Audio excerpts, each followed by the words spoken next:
So for all of those who are new to OHEI, so who is OHEI? OHEI is a people of color-led collaborative organized center and uplift the wisdom of our communities of color through racial justice, inform healthy equity policies and practices as part of the movement to dismantle white supremacy and shift the imbalance of power.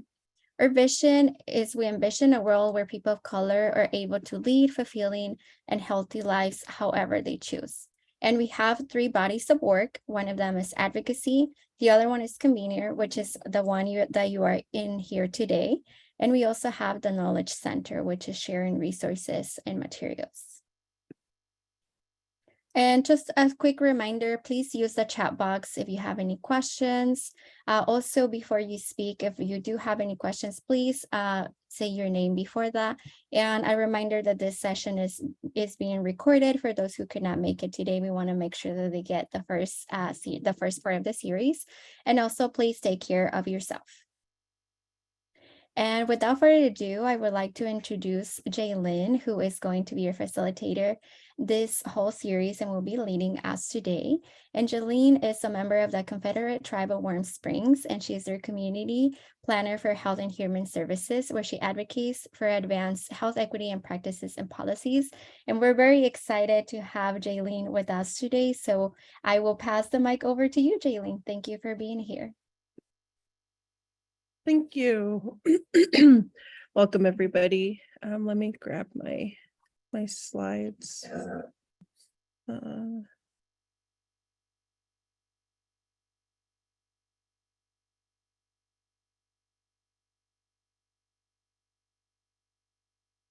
Oh, can I get sharing capabilities, please?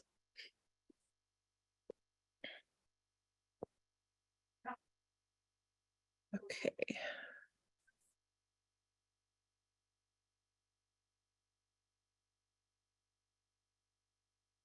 All right. Okay. We are getting started a little bit later. Sorry, I feel like I'm in the middle of both of my windows and I feel like I'm dark. All right. So welcome to the first session of my 3-part series. This one's titled My History, the Diversity of My People, History 101. And again, my name is Jaylin Suppa, and I will go further into my introductions as we go further along, but I want to take some time. I feel like I'm super dark right now. I always start off my trainings with introductions in every single series, because sometimes we have people that join in the second series. And then I also just want to offer space for people so that we can get to know each other, because we don't always have the same people that work together that know each other in these spaces. And then also just to, I think for me, the introduction is really important given my people, as well as just pushing back on Western dominant society's practices of kind of go, we're in a time limit and there's no time to be able to learn about one another. So with that, we're going to do introductions, and I will start first. I will say please, if you weren't comfortable either coming on screen or speaking, you can drop it in the chat and I'll read it. You also don't have to turn on your screen to introduce yourself. I really want this to be a place where you can show up as you need. And so if you can't be on screen, I'm totally fine with that. Please take care of yourself. And what I'm going to ask everybody to do is raise your hand. So in the box, there's a reactions, and then you can do raised hand. And so then you raise your hand.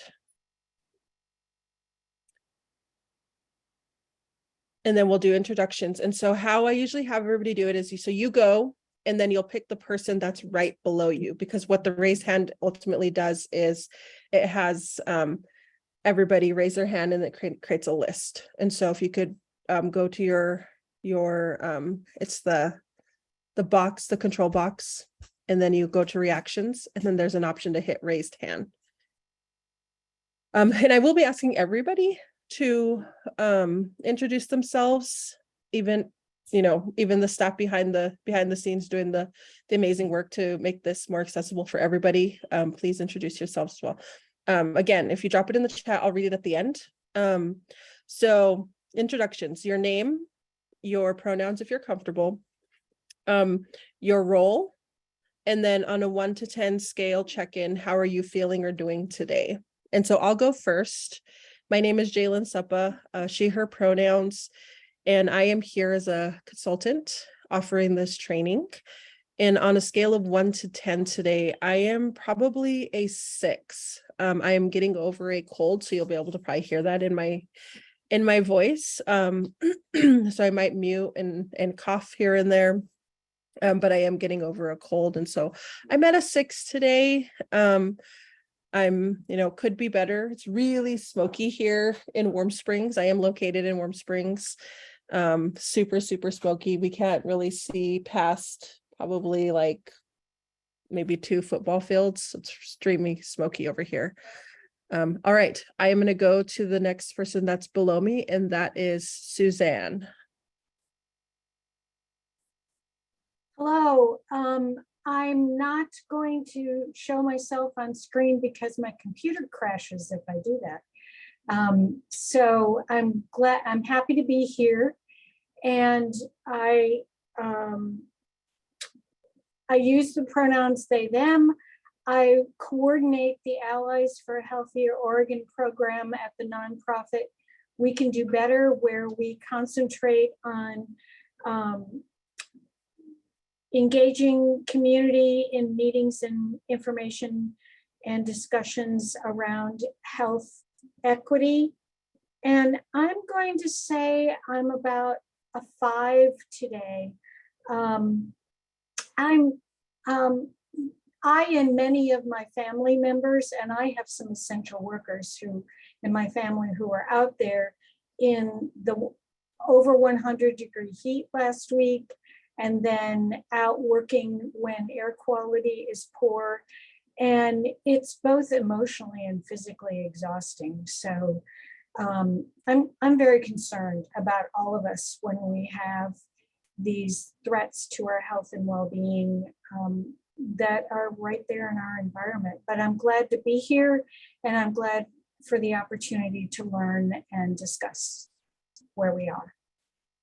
The next person below me, should I mention Uju or go beyond her to Jennifer? I would go over whoever's below you. Okay, Uju is next. Hi everyone, sorry, I'm supporting tech, so troubleshooting some things, but very quickly, my name is Uju, I use they, them pronouns. I'm co-director at Oregon Health Equity Alliance, so good to see all of you here. And on a 1 to 10 scale, I'm at an 8. And I will pass it to, I see Gabrielle Joyce beneath, under my name. Okay. Hi, everyone. My name is Gabrielle Joyce. I go by my role. So I work with the Oregon MBDA. So it's the Oregon Minority Business Development Agency. It's a new center in Oregon. It's the first time Oregon has had one particularly. This is a national organization. I work as a business opportunity specialist. So I work with minority businesses to help them particularly grow. So a scale of 1 to 10, I'm feeling pretty much like a 4 or 5 today. Just, regular stress of meeting with clients, learning new things, and yeah, so feeling pretty good, but yeah. And then I'm gonna move it to Antonio.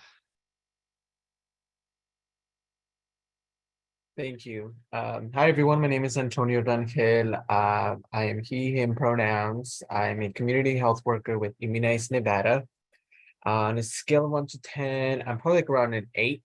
I'm in Vegas and I've been enjoying this so-called hurricane. I like the rain, so I've been having such a nice time over here. But yeah, thank you. I'm gonna go down with Grace Guerrero. Thank you, Antonio. Hello, everyone. I'm Grace Guerrero, and I use she, hers pronouns. I work at Mathematica as a researcher in the areas of health and human services. And right now I'm feeling about a 7. I live in Oakland, but right now I'm visiting family back home in Puerto Rico. So I'm really excited about that and just ready to explore the evening back home. So feeling excited about that. And below me, I have Owen next. Hi, my name is Owen Murray. I work for Dartmouth College. I help facilitate trainings for healthcare professionals, particularly primary care teams in the state of Vermont.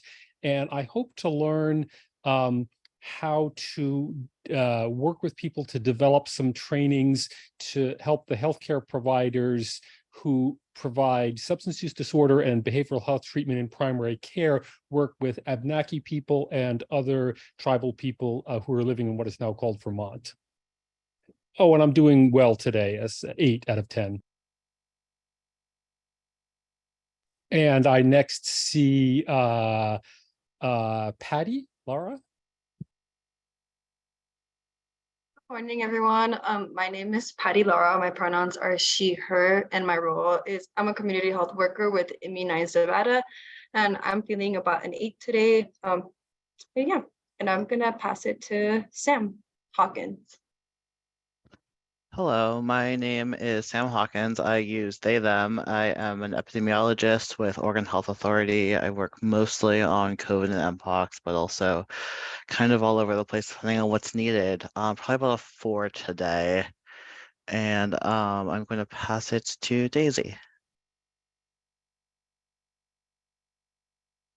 Hi, everybody. Daisy Valeria Sotelo, Branchi Ella, and I'm just realizing that I did not introduce myself at the beginning, so I apologize for that. But I'm the advocacy and policy strategist here at OHE. I'm very excited to welcome you all. And on a scale of 1 to 10, I think I'm at an 8. And I see Maureen below me, so I'll hand it over to you.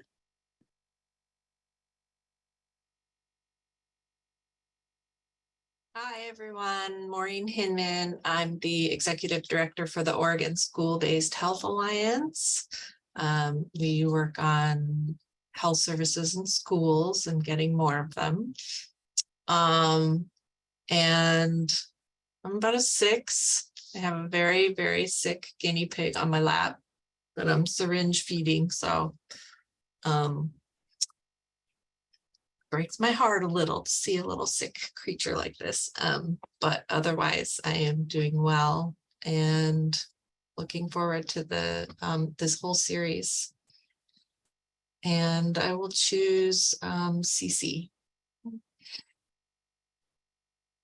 Hey everyone, my name's Cece Balderas and my pronouns are she, her. I'm a community health worker with Immunize Nevada. And on a scale of 1 to 10, I am an 8. And I will pass it to Gabby. Hi everyone, my name's Gabby Andrade. My pronouns are she, her. I'm a community health worker with Immunize Nevada as well. And then I'm about an 8 as well. And it looks like under me is Jalen. I think I'm saying your name wrong. I'm so sorry if I am. It's okay. I have gone, so I'm going to pass it on up to the top. And Sumiko, please correct me if I said your name wrong. Yes, you said it right. Thank you, by the way. Hello, everyone. My name is Samiko Taylor Hill. She, her pronouns. I am the membership and community engagement strategist with OHE. And today I'm at a 5, hoping to creep back up to a 7. We had a scary situation at our apartment complex, and that had me and my neighbors like a little rattled, but we're safe, we're fine. It's just one of those days. Happy Monday. I'll pass it to, I don't know if Sam Hawkins went yet. I did go. Thank you. Sorry. Yeah, you're welcome. Shashmita. Hey Hey everyone, good afternoon, good morning, no, good afternoon. I'm clearly still in the morning phase. My name is Sushmita Podar. I use she, her pronouns. I'm an immigrant settler on Atsalati land, and I'm a civic leader, small business owner, founder of a new organization, artist, dancer, educator, and I'm a community activist and organizer with OHE as well for the last, I think, 4 years now. I'm feeling 3 because joys of perimenopause and fibromyalgia combined with being a civic leader and a small business owner post pandemic or still whatever's ongoing. And having experience in the last 2 days, I have had 3 encounters with watching police target communities of color around me, like when I'm in a public setting. So it's been a strange feeling to feel fear on somebody else's behalf as a community organizer, and a small 10-second thing. So when I asked the cops, so what are you doing with this person? They said, we're sending them home. I said, so where is home for them? They said, we don't know, but it's clearly not Hillsborough. And they were just putting them on the max and sending them off somewhere. And so it's been playing on the mind, but it's important that we start noticing what's happening around us so that we can start demanding change and doing something better for each other. So yeah, that's it. Thanks. Thank you for sharing that. I'm sorry you had to experience that. We have Alice who will go, and then I will read the introductions that were dropped in the chat. Yeah, thanks for accommodating my technical difficulties. Hi, I'm Alice Bauman. I'm in New Mexico in Hickory, Pueblo land. I work for a Medicaid managed care organization here. Pronouns are she, her, and I'm at about a 6. I have a little bit of a headache, so trying to, get that gone. Thanks. Thank you. All right, Jess Davis. Hi, my name is Jess Davis, and I use she, they pronouns. I'm a research associate from the Michigan Public Health Institute and work mainly on mental health related projects. On a scale of 1 to 10, I would say I am a 6 today, not enough sleep this weekend. Hi, everyone. I am at the store, so I'm not able to come on. My name is Kayla Estes Romero, she, her. Pronouns, I am a graduate student in public health and social work. I am at a 7.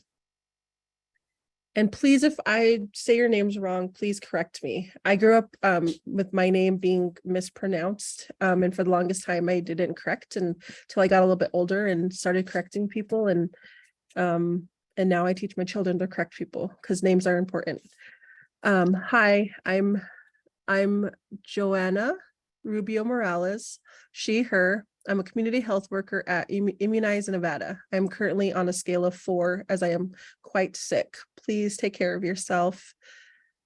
Jennifer Webster, she, her. I'm an epidemiologist with the Community Partnership Program at Lane County Public Health. I am at about a 6 today.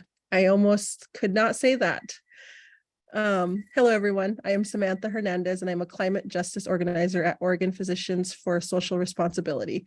I am at a 7 or 8 today. I had a very delicious breakfast this morning, and that has been keeping me going today. And then, hello, my name is Natalia DiCicchio,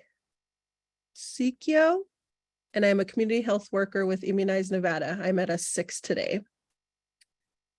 And I think we got it. Great. Awesome. Thank you. I'm glad I pronounced that. Brennan, can you turn the light on, please? I need that light.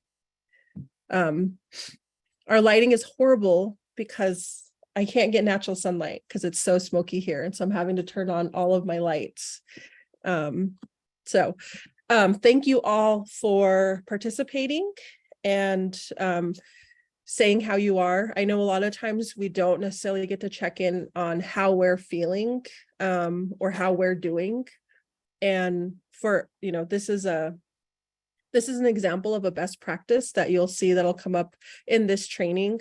I use this with my organization, who is a grassroots organization here in Warm Springs. And we always start all of our team check-ins, our craft circles, and majority of our groups with a scale check-in, just so we know where everybody's at on the scale, and people get to share kind of how they're feeling. And so that also allows you to know where people are at, and if they need more care than others, maybe, because some people can show up as a 10 and some people can show up as a 4. And so you're like, okay, this person might not be engaged as much today, because now you know that from your check-in. And so that's just a way to model, but also just also a way to really allow us to get to know people and to see where they're at, and also humanize each other, because we don't often get that time, especially in the workspaces, to be able to take the time to get to know how someone's doing, or about them. And not a lot of times we want to share either. So that's why I always leave this space to say you can pass and not do it, because a lot of people sometimes don't want to do it. I've never had anybody pass yet. So thank you all for participating. All right, so my introduction, before we get started, we will take a break at about 1:55 to 2. We'll take a small break. And we're all over the place with time now that I'm realizing that we're across the states. So 2:00 Pacific time. So we'll about 1:55 to 2:00-ish, we'll take a small break. And I just want to remind folks that if you have a question, just raise your hand, whether that's physically or the raise hand motion, and feel free to interrupt me. If we're not going to talk about it, I will answer your question right then and there. If we are, I will let you know that's, in either later in this session or in sessions that are to come up.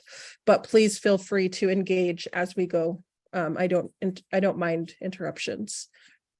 And it's kind of weird that I have to say that every single time, but I have to say that every single time because, sometimes there's a lot of presentations that are really just presentations and everything's at the end, Q&A at the end, which there is a Q&A at the end. So you can hold if you want. I would suggest writing it down. But if you're like me, I forget my question. So by the end, I forgot that I had a question. So I like to allow space for people to just, this is, more of a informal type of training, I feel like, just because I want people to be able to be engaged throughout. So Alish is my Indian name. And so my full Indian name is Alish Wallah. And you'll see Indian there, and there's a lot of discussion even in the Native community of using that terminology. I grew up on it. My grandparents, I was raised by my grandparents, but I grew up on it. And so I still use it because that's just, in other spaces, I say Indigenous, I say Native American, but when I'm talking about my specific name, we have ceremony around it, and it's called, it's my Indian name, and that's just, what it is. And there's a whole ceremony around it. So my full Indian name is Alish Wallah. I'm named after my grandmother who raised me. I'm her namesake. And so right now I only have the beginning of her name, Alish. And when so it's bittersweet. So when she passes away, I will take on the full name. So which means I will take on the woman's name, and that's Alish Wallah. And that doesn't have a meaning in our language. It's really a family name that has been passed down from generation to generation. I'm going to be pausing a bit because I know I can talk fast and I'm forgetting that we have interpreters. So I'm going to try to slow myself down. So I am an enrolled member of the Confederated Tribes of Warm Springs, but I am also a descendant of Warm Springs, Wasco, Shoshone Bannock, Yakima, and Cree Canadian. And I'll get into that because I know I have the enrolled member of Confederated Tribes of Warm Springs, but then I also have descendant and I have Warm Springs listed. We'll get into that later in this session. My people come from the Tyke Band. And so that's the Tye Valley area, which here in Oregon is, it's a little bit northern of our reservation, and it's on our way to the Dalles. to the big river. And as you're going to learn today about the way that our structure was built, you'll learn that within the Confederated Tribes of Warm Springs, you have 3 tribes, but then within that you have bands. And so we actually had bands prior to being a Confederated tribe, and we'll talk more about that. I was raised in Simnasho, which is the northern part of our reservation, and you'll get to see on a map. I'll show you our reservation boundaries and what that looks like. I was raised by my grandparents, who are both boarding school survivors. My grandfather went to Chemawa boarding school, which is in Salem, Oregon. And yes. I'm sorry, can we hold on just a moment for the sign language interpreters to switch? Thank you. Yep. Okay. So my grandfather went to Chemawa Indian boarding school, which is in Salem, Oregon. And then my grandmother actually went to the boarding school that's here on my reservation. Now those two, so we had a boarding school, we had 2, stop please. Sorry, my son. We had a school here, and we had 2 dormitories, one for the boys, one for the girls. Both of those 2 buildings of the dorms still sit here on our reservation, and we actually use them, which is, I feel like, is very ironic, and also what is in those buildings. So one houses our culture and heritage and education, that's our building, and then the other is our behavioral health center. And I find it very ironic that those 2 very important parts of our lives are housed within boarding school dorms. And then lastly, I'm a traditional food gatherer for my tribe. So within our tribe, we have 3 tribes, like I mentioned, and we have within each tribe, they have identified food gatherers who go out and gather our traditional foods for our traditional ceremonies and our feasts. And I am identified with my family as one of them. So me and my sister are both traditional food gatherers. And so we gather food, and we get it on the line, and we offer it up during our ceremonies. And we can talk more about that later as well. So that's who I am. So definitions, we're going to go over definitions. I'm going to ask for, I believe I have 6 definitions here. I'm going to ask for volunteers to read them. So who would like to read the first definition, colonialism?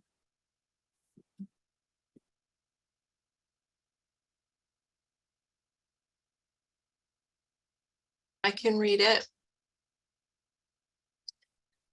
Colonialism, control by one power over a dependent area or people. It occurs when one nation subjugates another, conquering its population and exploiting it, often while forcing its own language and cultural values upon its people. Thank you. Do I have a volunteer for the second one? Assimilation.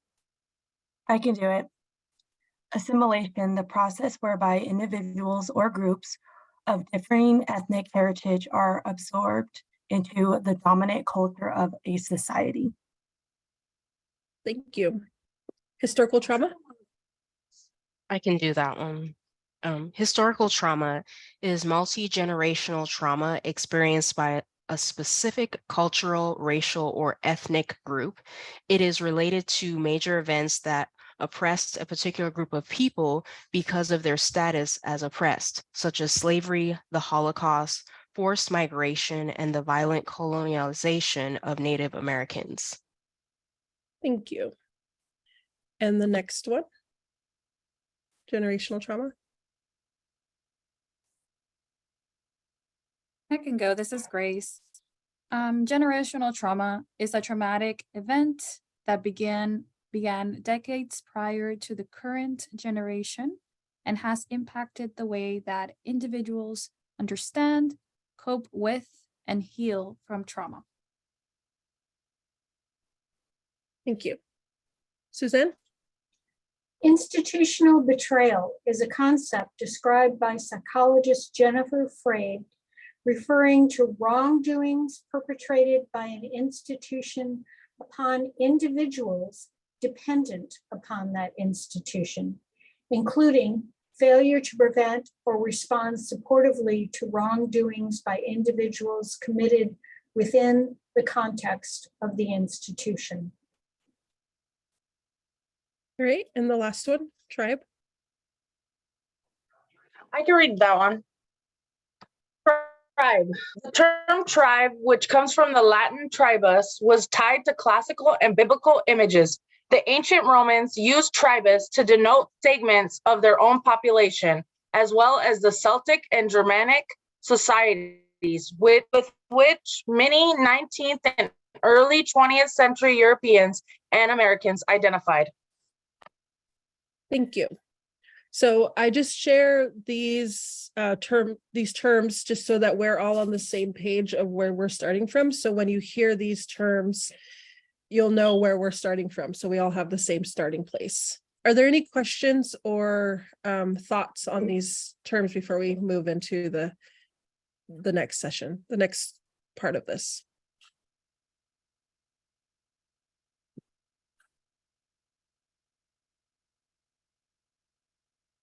No? Okay.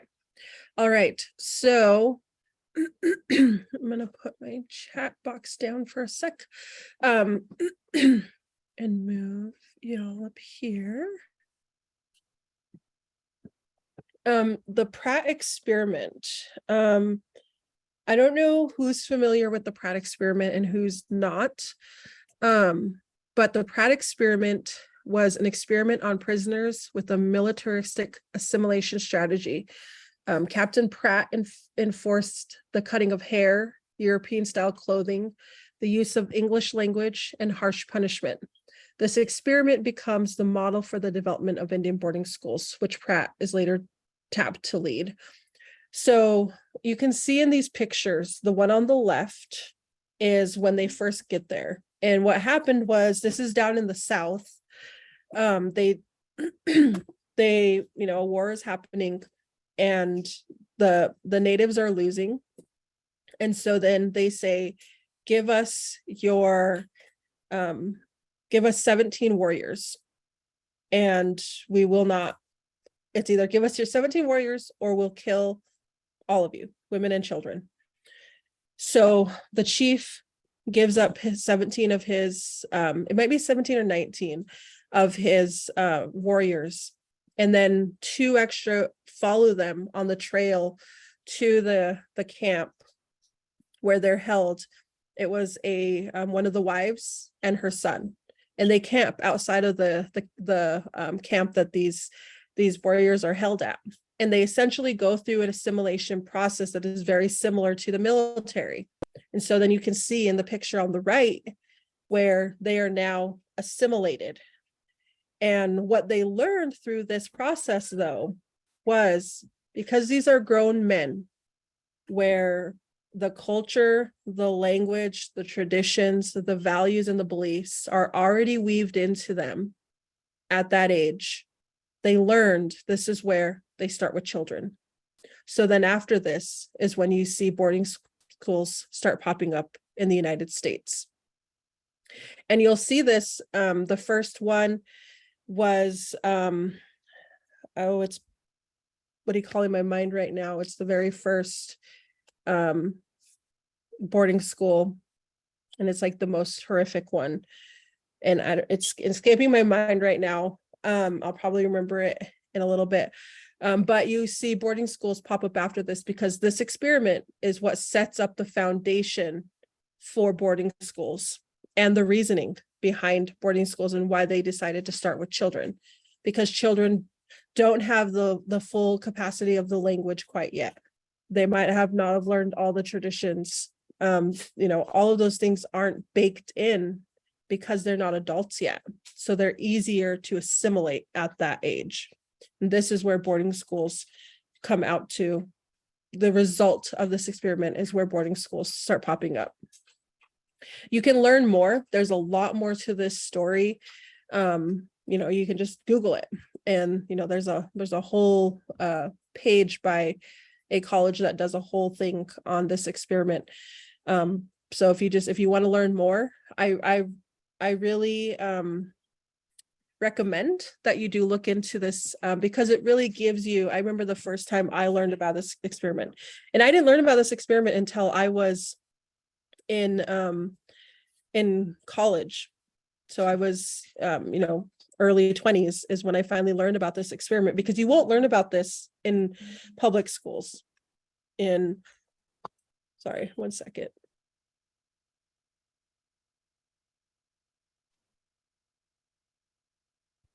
You won't learn about this in public schools. You have to learn it. I learned it from one of my mentors who was teaching it in her classroom. She is a native teacher. And I remember the feeling that I got from learning about this. Like, I was angry, I was hurt, I was pained, I was sad, to learn of the very intentional course of action that was taken by our government. And and then being raised by boarding school survivors, and to hear of the different atrocities that had happened in those buildings. And then it also connected the dots for me, though. And it really helped me understand why there is such a big distrust between Native American communities and education, Native American communities and the health field, Native Americans and the government. And so it really does, for me, it really connected the dots to help me understand. And it also led me on my own healing journey of understanding what historical trauma is, and how it still shows up in our communities, how that intergenerational trauma continues to show up in our communities even today from these effects, and in what ways that does show up, whether that's in addiction, whether that's in mental health, not getting the mental health that we need. That's by the disconnected parenting, the loss of language, the loss of culture, all of those things. It really helped me understand how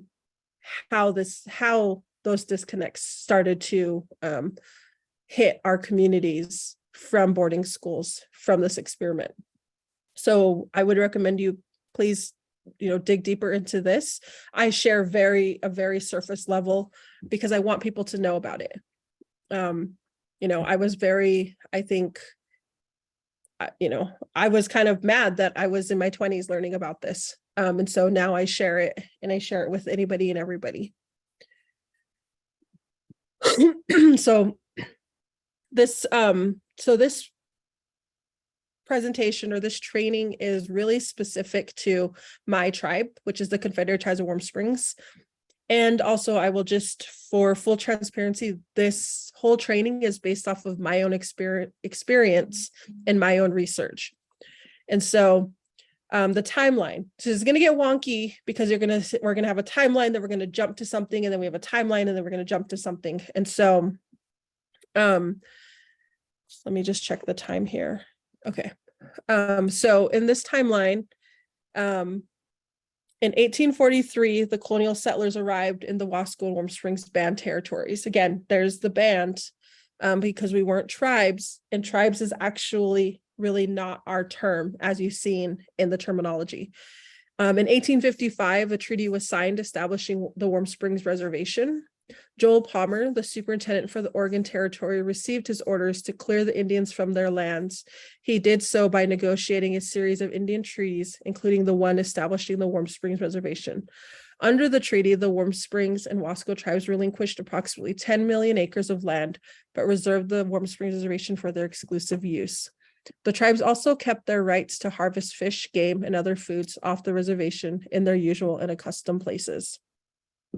Usual and accustomed places, keep that one in your mind, because we will talk about that once we get to the maps. In 1879, the Paiutes were removed from the Yakima Reservation and Fort Vancouver and moved to the Warm Springs Reservation. So I'm just going to take you to a map here just to show you the different tribes. So there are 9 federally recognized tribes in Oregon, but there's also non-federally recognized tribes. So you'll have, here's my pointer. So the 3 teepees here, that's us. That's the Confederated Tribes of Warm Springs. Over here near Pendleton, you have the Umatilla, the Confederated Tribes of Umatilla. And then you have here is Grand Round, Confederated Tribes of Grand Round. And then you have the Confederated Tribes of Siletz. And then you have the Confederated Tribes of Coquille, no, Coos Lower Umpqua. And then you have Coquille right here. And then this one is, I can't read it. The Cow Creek. Hold on, there's a chat.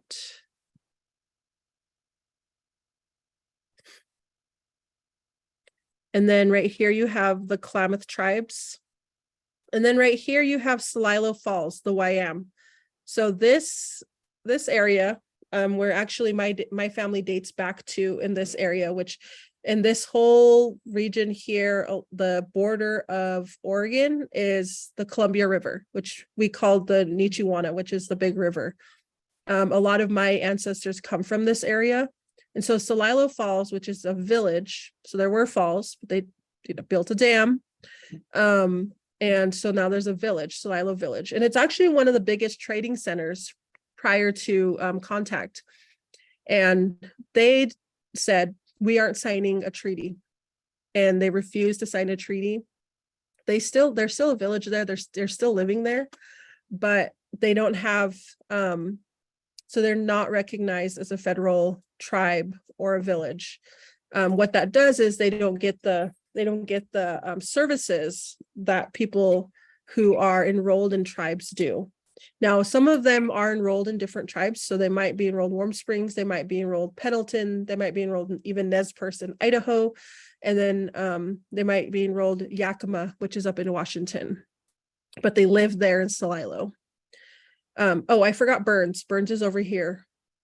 And then Fort McDermott, which is in I think it's in Idaho.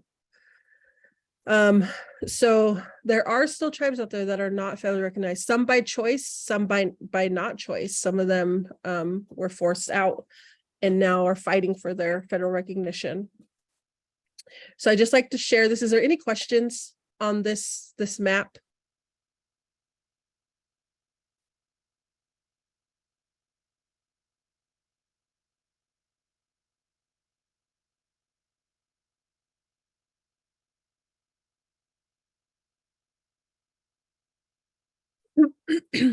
Okay, so let me go back to my slide here.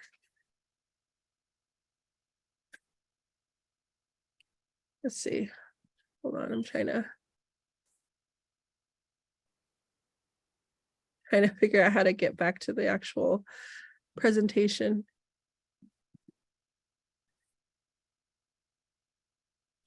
Hold on. Okay, there we go. All right, so the boundaries of my reservation. So again, we signed our treaty in 1855, and which established our reservation and allowed for our usual and accustomed places off reservation. Our reservation is 600,000 acres, which is our on reservation. That's the actual reservation boundaries. And then we ceded 10 million acres to the federal government, of which we reserve the right to gather, hunt, fish, gather our medicines, and do ceremonies. We have 3 district areas: Simnasha, which is the northern part; Agency, which is the central, most populated area, which is Warm Springs; and then Siksika, which is the southern end of our reservation. So this is a map of our reservation and our ceded lands. Now, ceded lands, that means that is what we call our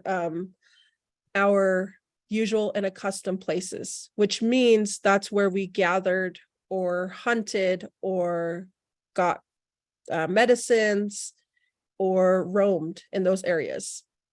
And so the pink here, this big pink spot, that's our reservation here in Oregon. And you'll see other little pink spots because we own different parts of land in different areas.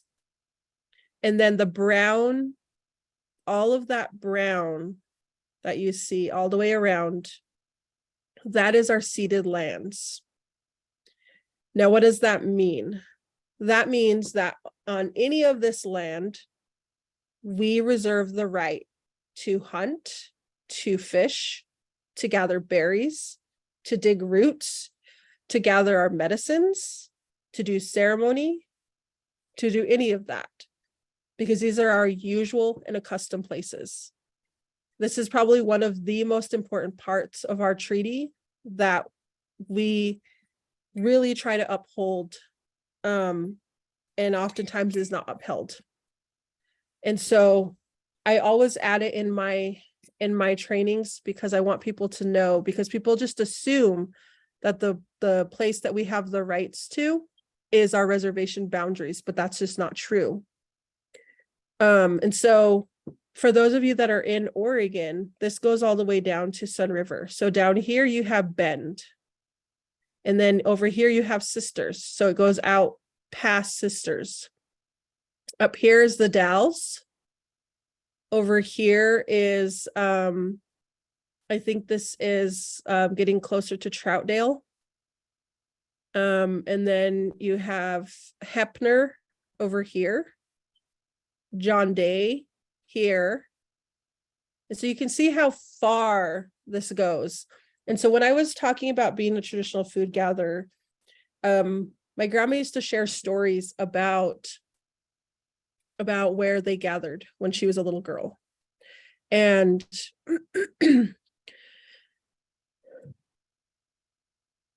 so for me, when this ties to also the land acknowledgements. So I like to call them territory acknowledgements, because for me, territory sounds more relatable for me. Land acknowledgement there just puts a stake on the land, whereas territory is more fitting for the way that my family and my ancestors roamed the land. And so I'll just walk you through our seasons of food based off of where we were gathering on this map. So in the winter, we would winter in the Ty Valley area, which is like right here. And so we were close to Shears Bridge, which where we got eels and probably fish. And then we were also close to the big river, the Nichiwana. Sorry, my son's pizza's going off.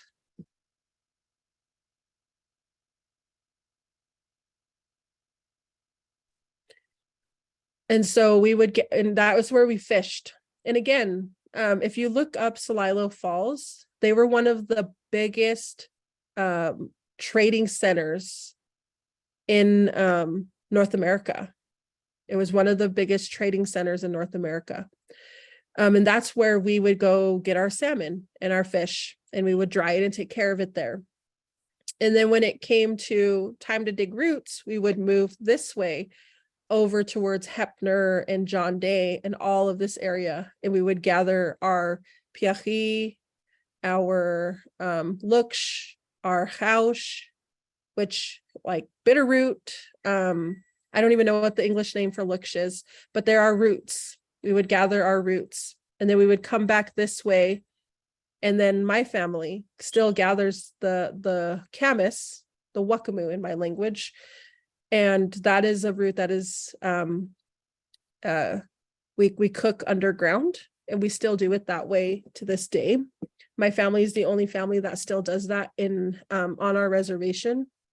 And there's not a lot of families that do that actually across the United States. Tribes are trying to bring it back. There are some tribes that still do this, but it's not there's not a ton of people that do it. And then after that, we would then gather our huckleberries and our choke cherries, which were in the mountains. And then by then it's like August, September, October, And then now we're getting ready to get ready for the winter. And so we kind of go in this big circle of where and if you see that, it's all within those boundaries of the ceded lands. And that's where we gathered and hunted, our hunters. I'm not a hunter or a fisherman, so I can't speak to that. However, I'm sure they were doing that when we were in those areas, because we have a lot of hunters that still go out to John Day and use our ceded lands out there to hunt. Now today, we get questioned. We've even had guns pointed at us and saying, this is private property, you can't be on our property. And so if you're a gatherer, there's a lot of tension between whose land, usually private property owners, and our ceded lands, whose rights should be upheld. In my mind, it's the ceded lands, because those were established prior to that private land.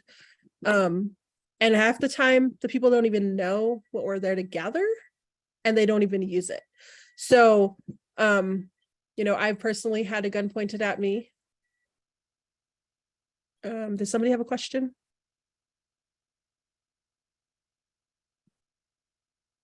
No? Okay.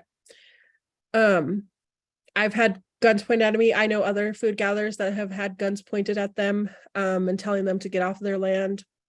My family was stopped by a sheriff, and we were like, this is our rights. And we weren't even on private land. We were just on public lands. And he told us to get off. And, we tried to cite our treaty rights, and he had no idea what we were talking about. And so this is the kind of information that I think all sectors need to know and understand, that prior to anybody owning any land, we actually, harvested and were on these lands. And this is in our treaty from 1855. But people don't understand that, and people don't know the treaties, and they don't understand what ceded lands means. And so, are there any questions on this map or about ceded lands?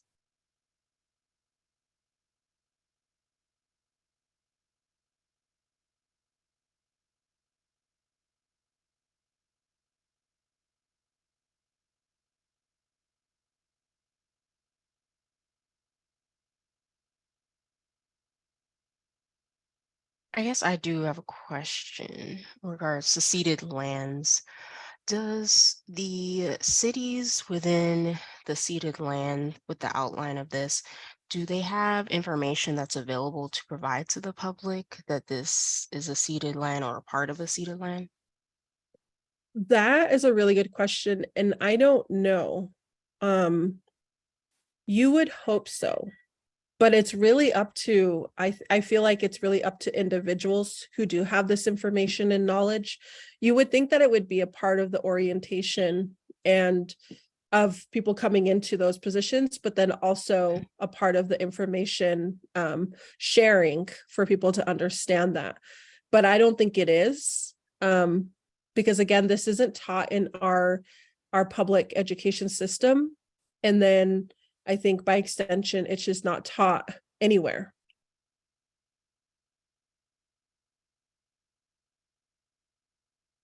And I see a comment in the chat that this happened to tribal members over in Massachusetts.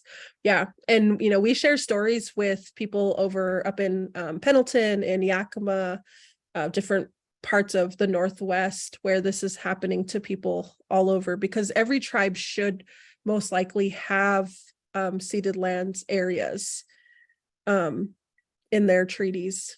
And so it is an issue. And I think, there's a lot of responsibility, not just on tribes to be doing this education, but also on the various sectors, because that could be the government, that could be the city, that could be the county, that could be the school districts, that could be a lot of different levels of education happening around treaty rights and tribal sovereignty and what that means and what that looks like.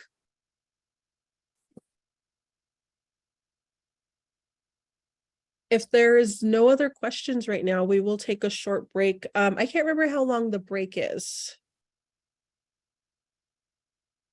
10 minutes. Okay, so I will see everybody back here at 2:10.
All right.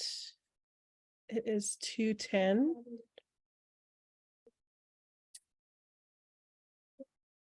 We will get started.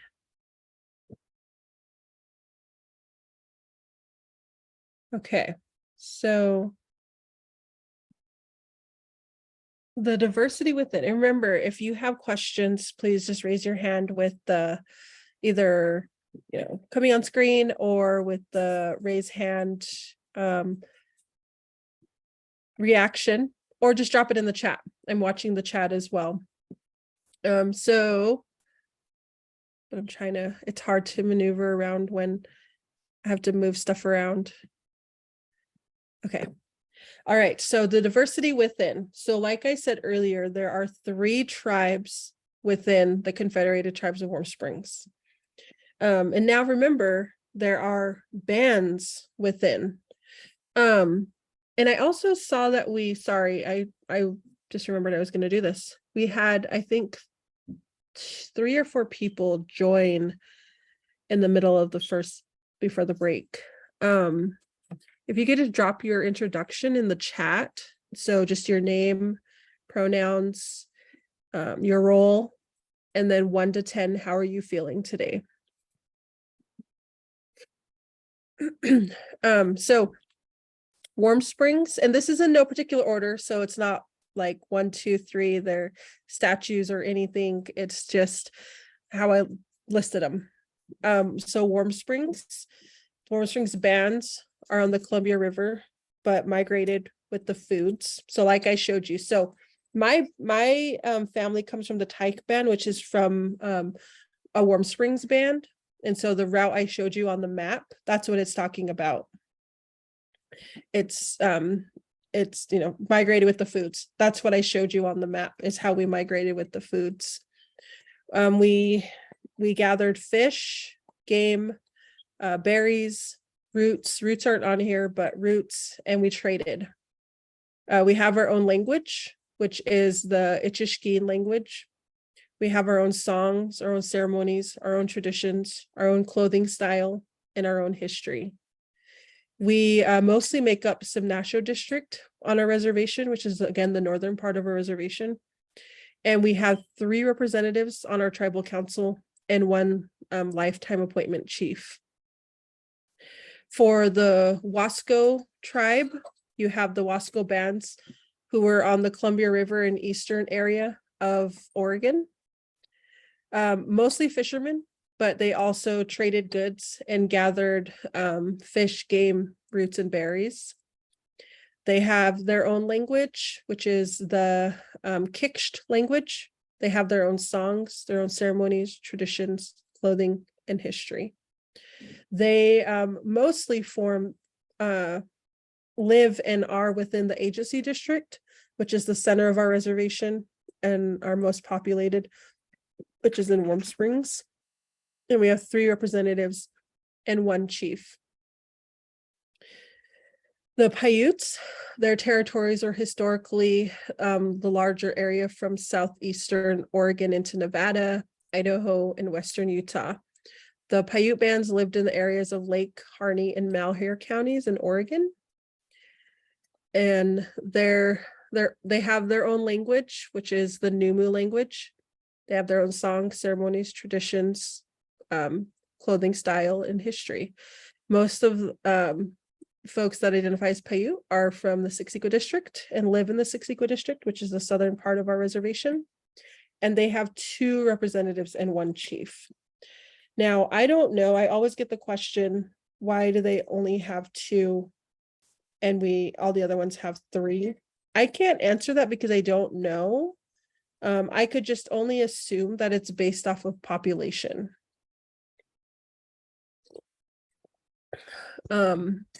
Because they are the smallest populated tribe within the 3 tribes. The biggest is Warm Springs. Let's see. I just want to show you the map again. Hold on, I gotta go backwards. There we go. And just so you can see, so this area up here is Simnasho. Here's Warm Springs right here. And then down here is Siksika. And so majority of people live in these three areas. A lot of this is forested lands, and not necessarily where we live. Like we live mostly in Simnasho, Warm Springs, and Siksika. So the boarding school era. Let's see, I gotta move the chat box again. And so in the timeline, back to the timeline, in 1880, well, let me go back 1 second. And so this just, this is a very overview of the diversity that's within our three tribes. And so then you can imagine that it even gets more diverse as you go into bands. And so like, for example, my family, we come from the Taich band, and these are mostly, they would look like family bands. And we all had different leaders within our bands. And so when you look at the treaty, you won't see just 3 signatures. You'll actually see multiple signatures because we had multiple leaders at the time. And they were, mostly representative of these bands, which were really kind of equal to family bands. And so like my family is the Taich band. And that, that comes from my grandfather's side, my paternal side. And so we all have our own different histories. We all moved based off with our bands. And so, our even our history is a little bit different. And so this is just to show you that there is diversity, even though we are the Confederated Tribes of Warm Springs. We have 3 tribes, and you can even dive deeper into that. And there's even more diversity as you keep going and diving deeper. But just, a lot of times people, especially here over in my area, people don't know that we have 3 tribes and we have 3 languages. And so anytime you're working with tribes, you might want to ask, what is your makeup? What does it look like? Because I've had people approach my tribe and say, hey, we want to work with your tribe. And so for example, this is a real example. I have this outside organization that wants to work with me on language books. When they first approached me, they're like, we want to do a language book with you. And I was like, just one? And they were like, yes. And I said, okay, well, we have 3 languages. And I don't feel comfortable just supporting one language. I would ask that you actually break this project up into 3 languages so that all 3 are representative in being able to put out this information, because not everybody speaks one language. And so like that, like those, just being able to know the makeup of for me, it's the diversity within a tribe. And so knowing that my tribe has 3 languages, that organization went back and redid their budget and was like, okay, we want to do 3 different board books for the 3 languages to honor and respect the tribe. And so just knowing the history and knowing what that diversity looks like within a tribe is really super important. I see a question in here. I'm curious about the number of bands. I don't know. Are you asking how many bands we had or how many people were in a band?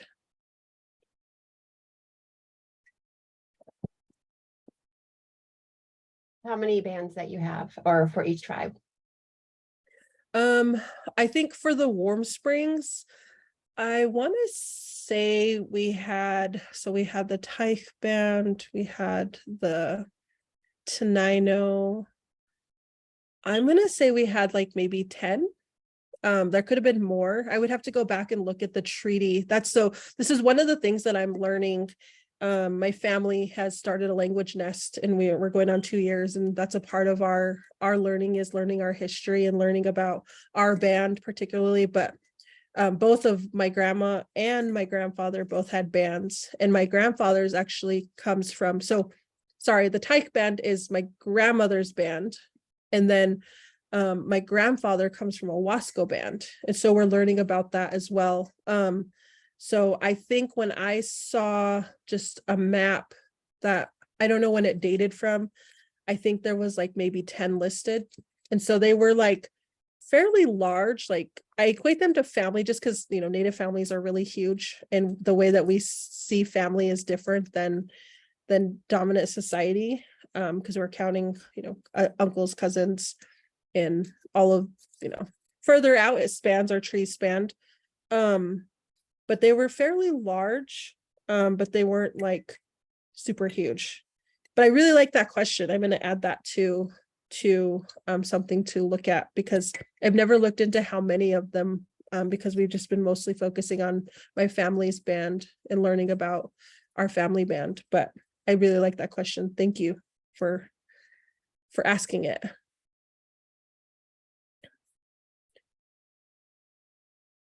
All right, so back to the timeline, boarding school era.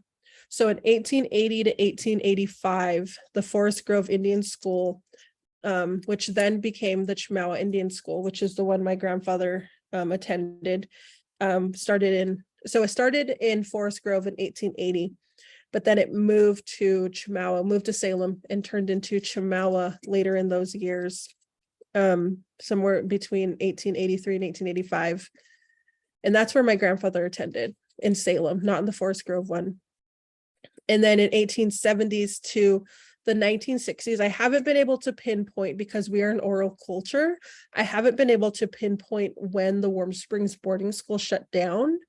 But I'm guessing in the 60s, in 1960s. And that's where the Warm Springs International Boarding School, which my grandmother attended. And she attended the Warm Springs boarding school up until 7th grade. And then her older children, my aunt and my uncle, hold on one second.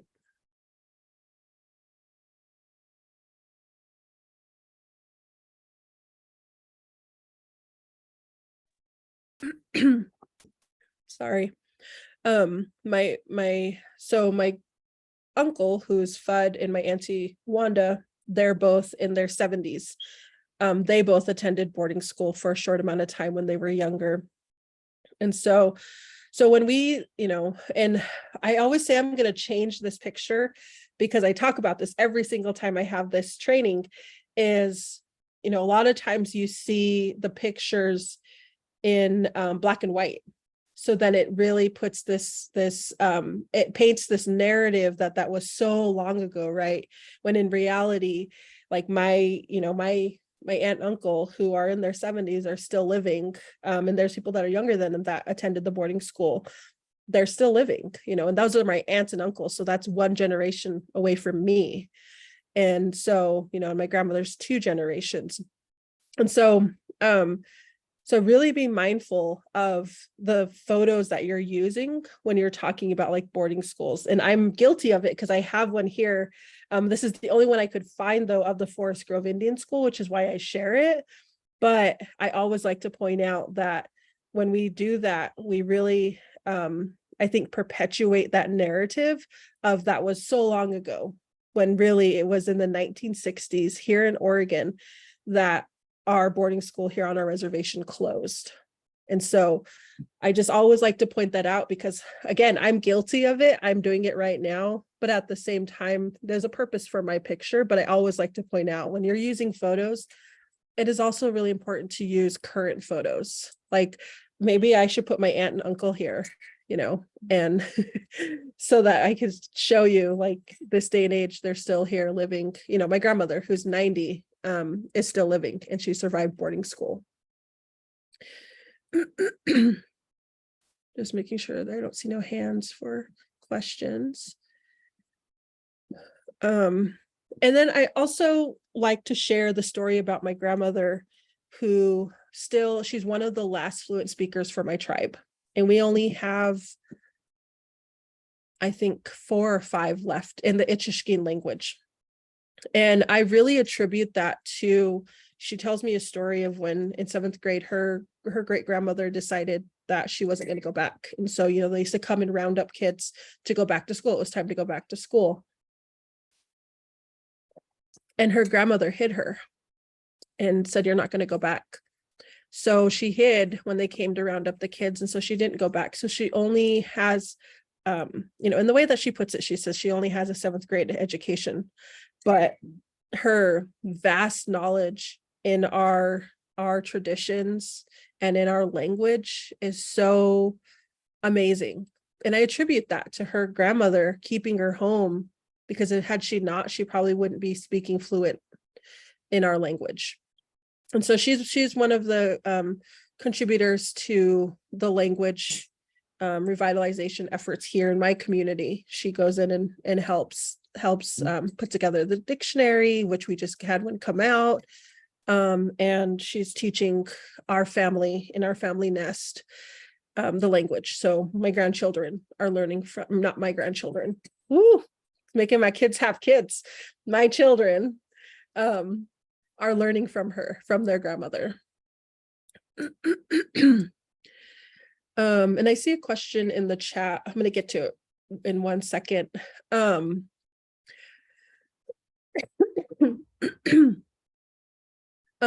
so I always like to share that, because there's this perspective that Western education is superior to traditional knowledge. And when I look at it and I look at the amount of knowledge that my grandmother has and is able to pass down to her children and myself and now my children, that just for me outweighs the Western knowledge that I could have learned in public education.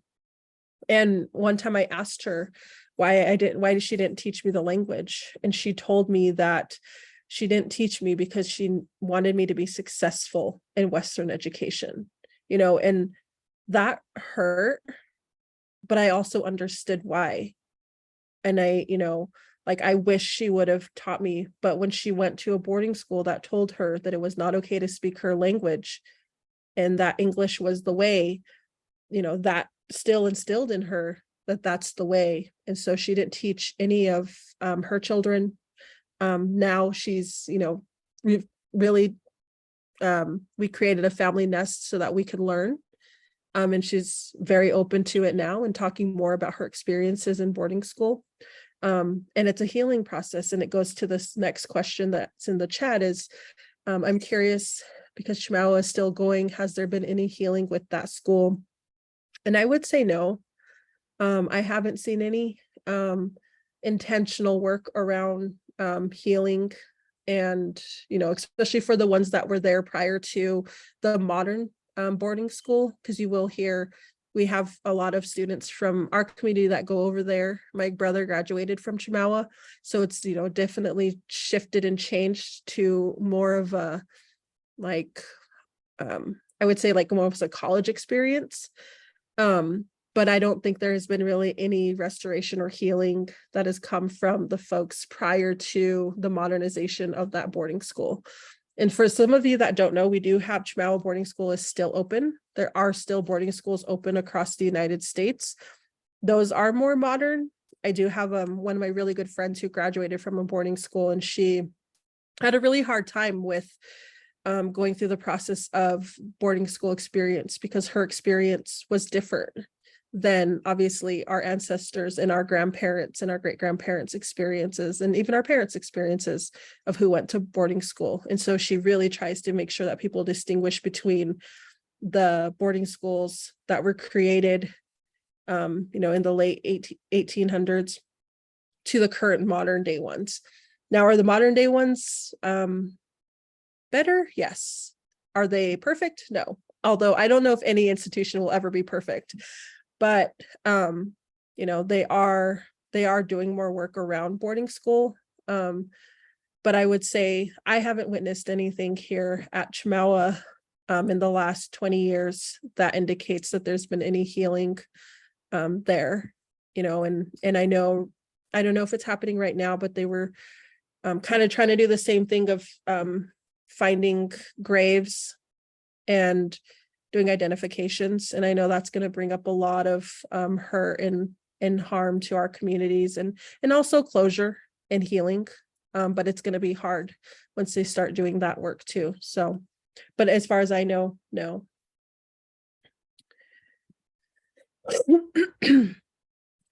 So back to the timeline, and I'm sorry it goes from super heavy to then back to the timeline, but The flow of it is really, I'm trying to follow the time frames of everything. And so 1934, the Indian Reorganization Act was passed. So Congress passed the IRA, which is also the Willard-Howard Act, to revitalize Indian communities and to bolster Indian tribes as governments. The IRA recognized the necessity for tribal governments to manage their own affairs and offered federal assistance to tribes organizing under its provisions. And so remember when I talked about those non-federally recognized tribes and not receiving services and assistance? This is what I'm talking about. So like healthcare, maybe the tribal housing, social services, things like that. They're not able to use those. Now, if they're enrolled in a tribe that's around them, they can. Then they just go to that tribe. Like we have a lot of folks that are in Celilo that will come back here for their services. They just have to drive, but they still live in Celilo.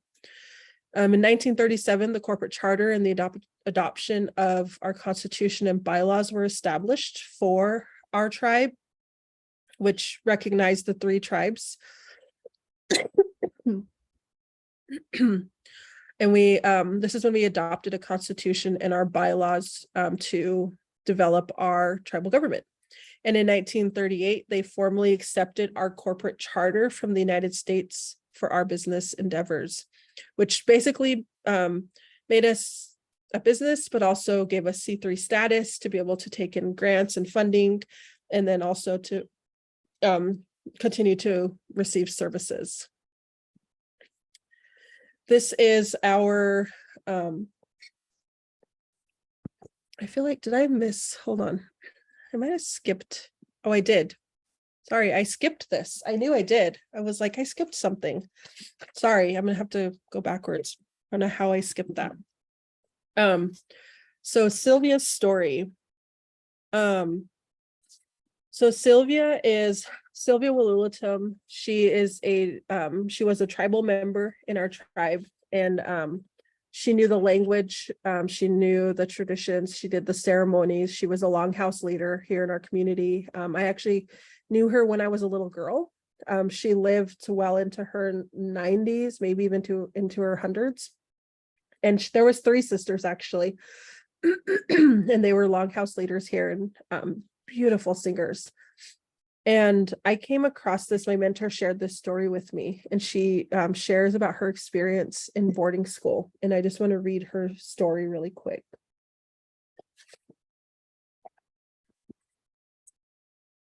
When I was a child, everything was different. We didn't have highways through the reservation, and we were isolated here. In the winter, it would really get bad. You could hardly get out in a car, but we traveled in wagon or on horseback when we needed to go to the store for something like flour, coffee, and sugar. We had our own food to eat, like the roots, different kinds of roots that we would dig during the spring when they came out. That used to keep us really busy because we had to put those away, preserve them for winter. We always had a lot to eat because we had dry fish, dry meat, and other foods. Now we don't put away as much as we used to. We always run to Safeway now and buy our groceries. It has changed so much since then. When I first went to school, it was hard because some of the matrons we had were really strict and mean. But as I got older, it got better. I think they taught us a lot, but they would not allow us to talk in our language. We were punished for speaking our Indian language. Our hands were slapped with a ruler sometimes. When I went to school, I couldn't speak a word of English. I was talking in Indian and I got punished for that. On the blackboard, they'd draw 3 circles and I'd have to stand up there, my face against the blackboard, with my fingers on the outside circles and my nose in the center circle. I had to stand there a long time and I didn't know how to ask if I could go to the bathroom. Sometimes I'd wet the floor and I got punished all the more for that. That was the most humiliating thing that happened to me. I must have been about 6. This was shared in 1992 by her. And I don't know when she passed. In 1992, I was 6. And I remember going to the Longhouse all the way up until I was like 10 or 11 maybe. So she might have passed in the late 90s, early 2000s. But I just like to share this story because one, she's from my community and she was, still spoke her language. But there's not a lot of people in our community that actually share their story. That share their story about what happened to them in boarding school. And so we like to share this story. Me and my mentor, I learned this story from my mentor, just to give you one example. This is, one example of what was happening in the boarding schools. And so then you can connect those to then, how maybe yes. Can we hold just a moment to switch interpreters? Thank you.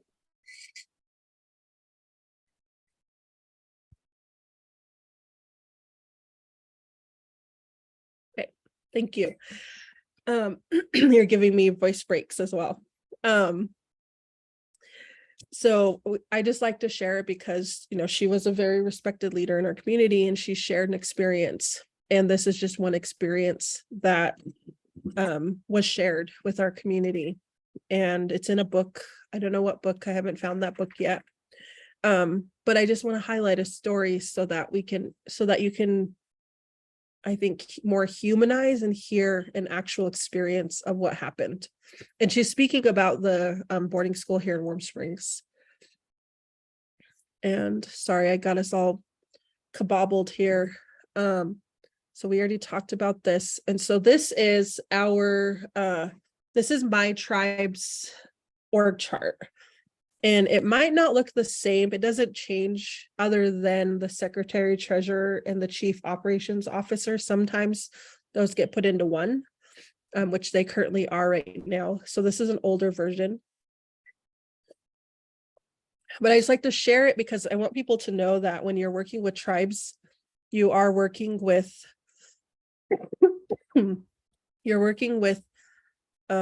nations that are working pretty much just as very similarly as the government or as county or cities. They have multiple branches and sectors within them. And so here you'll see the tribal membership. That's who's on top. So that's, if you work for the tribes, that's who you're working for, is the people. And then you have tribal council, who's under the tribal membership. They're elected by the people. And remember, in ours, I said we have 3 districts. So our tribal council is made up of 8 members and 3 lifetime appointment chiefs. So 11 members, 11 voting members. And then, so you have the secretary treasurer, who is essentially over operations. And then under them, you have admin support, admin services, our managed care, which, my tribe has their own managed care program, which is connected to the Indian Health Services. We have our finances, human resources, governmental affairs. And then you go over to our chief operations officer. And right now our 2 are combined and they're separating them to add a COO. So every council gets to decide if they want a secretary treasurer / CEO, COO, or if they have 2 positions. We only had 1 for a while. Now I think we're hiring our COO.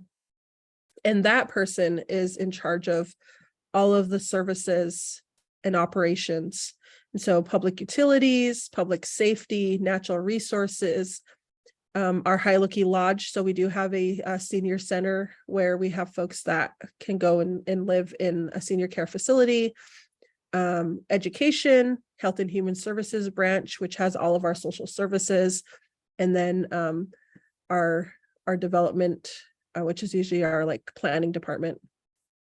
And then on this side of you go over to the other side, you have, which our tribal council oversees along with our secretary treasurer, is our tribal courts, our enterprises, our committees, which I currently serve on our education committee as the vice chair.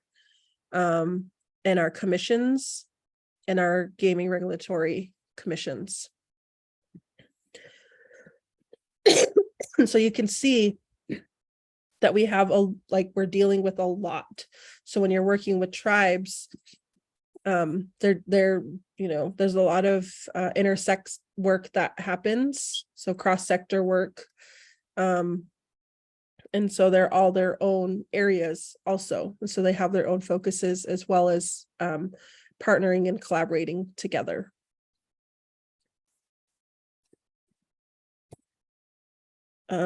So some things to think about. Trying to move my chat box here and I'm making it larger. So just thinking about the diversity and all its beauty. Wherever you're at, if there's tribes around you, thinking about the diversity within those tribes, and if they're one tribe, if they're multiple, did they have bands? Did they have villages, pueblos? What is their makeup and what does that look like? And looking at that prior to contact, what their makeup was, and asking, do they have different languages? Things like that. Territorial lands, whose land do you reside on? What tribes are in the area? There is a really, really cool tool, which I can go find the link and drop it in the chat, unless somebody wants to do that for me. It's the, I can't remember what it's called, but it's a cool where you just put in your address and it tells you whose land you're on. Of course, it's not perfect, but yes, thank you, Sam. That one. It's a really great tool. And they're always willing to, if you notice that someone's not mentioned, they're willing to work with you. But a really great tool for people, especially when we're thinking of people are from different states here. What do you know and how can you be your own teacher? Taking on learning yourself. Allyship, what does that mean to you and how does it show up in your work? Asking yourselves that question, what does that look like? Examining your own belief systems about Native American, Alaska Native people. History is important and critical piece of how we work together for our communities. So really looking at the history of the people you're working with. If you're working with tribes, what is their history? Do you know their history? What are the customs and practices and how can you honor them? So here, when I started, this was about 12 years ago, I started at the cultural resources department, and I was a data entry person, and a funeral came up. So I was kind of nervous to ask my supervisor, but then I asked her, can I go to this funeral? And she said, yes. And she said, in any funeral that comes up, just let me know and you can go. And that felt really good for me because I come from a very traditional family where I grew up going to funerals because my grandmother, who is the matriarch of our family, she attended them out of respect for each family. And so, as her granddaughter, I would go with her all the time. And that was one of the ways that our family showed respect to that family, was to attend the funerals. And half the funerals, I didn't know who they were, but I was going with my grandmother. And that's a part of our values here. And so, when you're thinking about your own practices and customs, well, I guess when you're thinking about your own policies and practices within your organization, what are the customs and practices of your staff, of the people that are working with you, and of the communities you're serving, and how can you honor them? So, for example, my program, oftentimes when a funeral is happening, we will cancel our programming in honor, because there is, in our language, we say there's a body laying, and so we don't want to be disrespectful, and so we cancel our programming. Of course, sometimes there's just events that are really too big for us to cancel, but for the most part, our smaller programming we cancel in respect of that family so that they can grieve and people don't. So we're not conflicting with people's choice. Not that people would choose to come to our programming, but it's for us, it's just a matter of respect, of showing respect to the family who just lost somebody.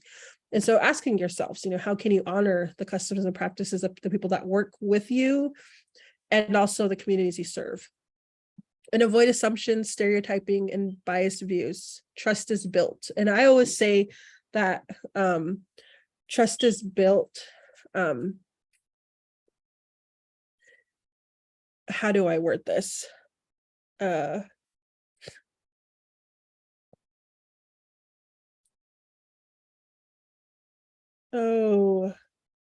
do I word it? Sorry, like coming off of this cold has been rough.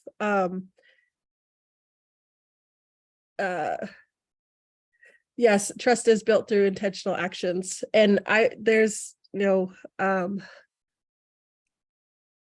created this quote, and I've been saying it for a really long time now.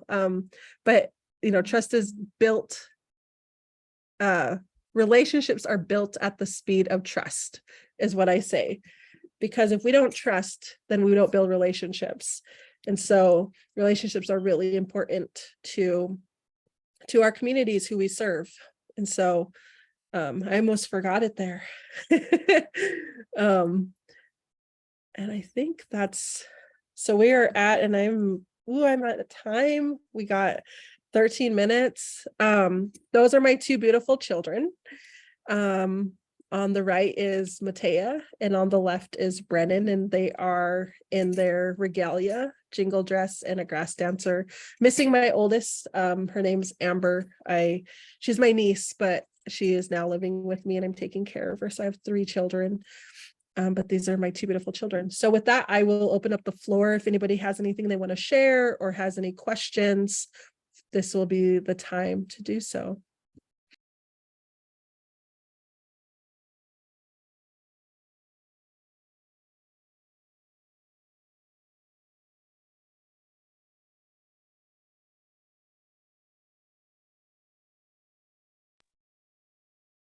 Yes, Maureen. First, thanks for sharing all of this and sharing your family and their stories. It was really helpful to hear.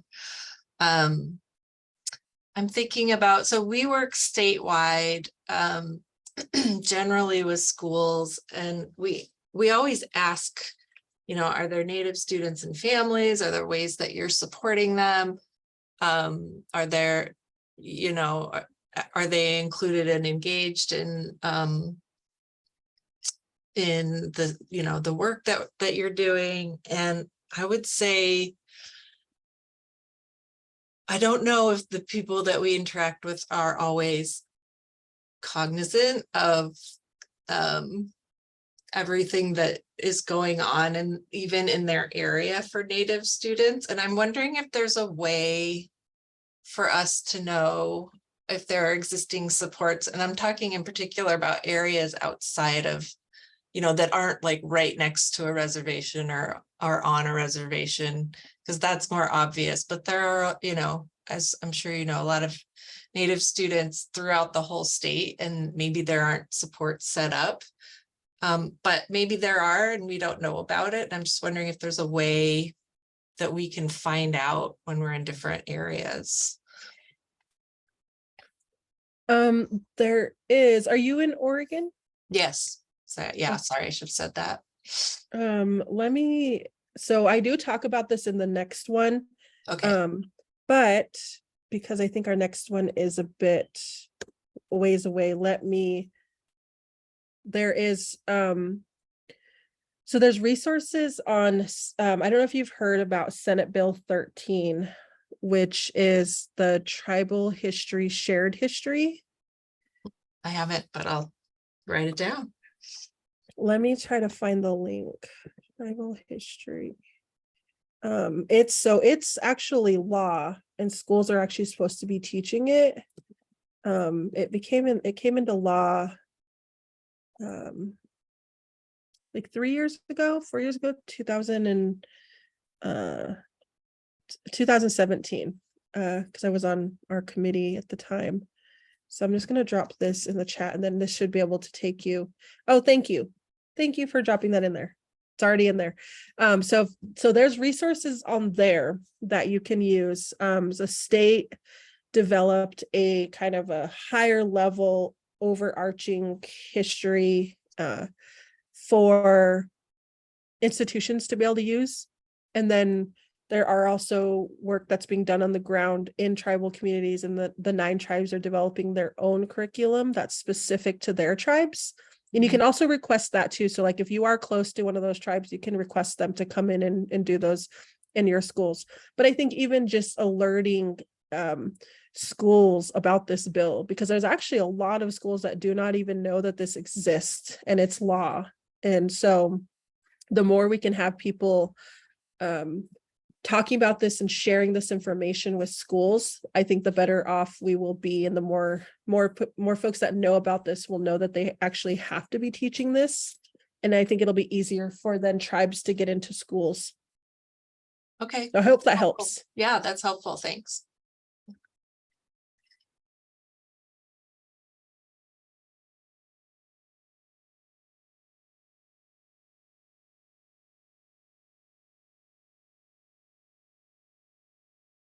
I also want to mention just for you, let's see, I'm trying to think, my brain's not fully functional today, but there's also a they're on the Columbia River. Oh, what is there? They do a lot of work on the Columbia River. Let's see, education. I'm trying to think. They're a really good resource. I think I know who you're talking about, and I also can't remember the name of the organization, but I think we may have interacted with it. Like there's a group that organizes different supports and services and events and stuff. Is that what you're referring to? And yeah. Okay. Yeah. And then NAIA also, especially for the Portland area. NAIA is a really good one. Thank you for dropping that in the chat. There is another one, and I'm trying to think of their name because I worked with them before. And they have educators from all around the state, not CRICFIC, but CRICFIC is also a good one. They have resources too, and they also have a tribal educator that's on their staff that goes around and does different kind of curriculum and things around fish and the river and stuff. So they're also another good resource. This one is because they do arts and history, and if I remember, I'll send it to somebody and they can maybe send out I'm like trying to, and then it'll come to me after we all log off, right?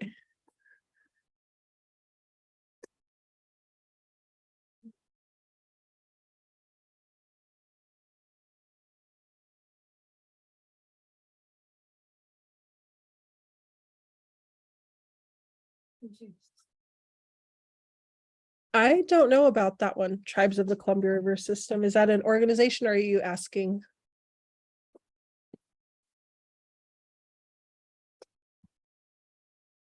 Confluence. That's it. Thank you.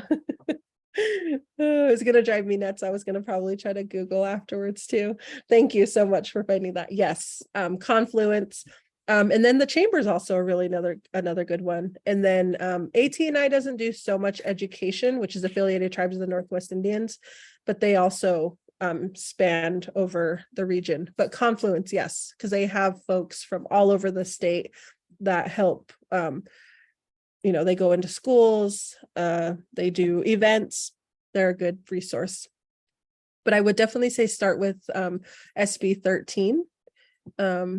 And I always tell people when they're in this, if you like alert your child or even let their teacher know, like, hey, did you know about this? So that then they can alert their principals so that we can get this into the schools in Oregon. Montana also has this. Washington State also has this, and I think there's another state that's trying to push for this, and I think Alaska, I just heard Alaska is starting to push for this as well.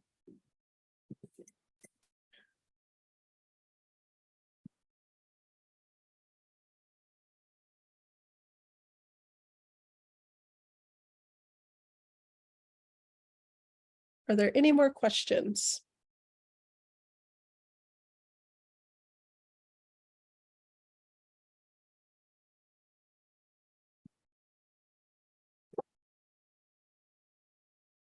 if there's no questions, I will hand it back over to Daisy just to give, what's going to happen after this and our next time we're going to come together. Thank you all so much for your engagement and being here.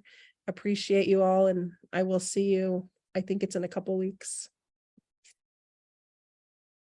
Yes, thank you so much, Jalen, for all the great information you shared with us. And yes, we will be sending the recording if you are here. And I also wanted to drop the registration link for September 5th.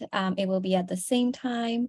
And if you haven't registered, please do so. If you already did, then you don't have to worry about it. You will get a reminder. And I also wanted to ask just really quickly for your feedback. We would love to hear from you on the event, and then just to help us, if the interpretation or any other things that you might need, captioning or any other access needs, please do let us know through that registration. And I do want to say, if you submitted already the registration form and you have any questions, please feel free to reach out to me. I will drop my email here as well, so you can reach out directly. But I think that is it. Thank you so much, Aileen, again, for all your wisdom and being willing to share with us. And also, please, folks, take care of yourselves. I know that there's a lot of fires around, so please make sure you are wearing your mask as well and monitoring the air quality. It's very important that, we also take care of ourselves in that way. And so that is all we have for today. But once again, thank you for being here, and for everybody who joined outside of the state as well, and everybody who joined here from the state. Again, please take care of yourselves, drink a lot of water, stay hydrated, and we will see you on September 5th at the same time. Thank you so much, Aileen. See you all next time.